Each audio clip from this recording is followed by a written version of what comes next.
Praise the Lord. கர்த்தருடைய நாமம் மகிமைப்படுவதாக.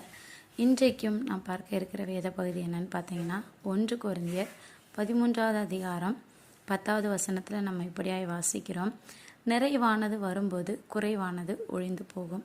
எனக்கு பிரியமானவர்களே, நம்முடைய வாழ்க்கையில் அநேக குறைவுகள் உண்டு. நம்முடைய விசுவாசத்திலையாக இருக்கட்டும், நம்முடைய பரிசுத்தத்திலையாக இருக்கட்டும், நம்முடைய குடும்ப வாழ்க்கையில், நம்முடைய ஃபினான்ஷியல் காரியத்தில், இப்படி நிறையா விஷயங்களில் நம்மிடத்துல குறை உண்டு. ஆனால் இந்த குறைவெல்லாம் நம்முடைய வாழ்க்கையிலேருந்து மாறி நம்முடைய வாழ்க்கை நிறைவாய் மாறணும் அப்படின்னா ஒன்றே ஒன்று தாங்க. நிறைவானது வரும்பொழுது அந்த குறைவானது எல்லாமே மாறிடும். அது என்ன நிறைவானது அப்படின்னு கேட்டிங்கன்னா நம்முடைய பரிசுத்த ஆவியானவர் தாங்க.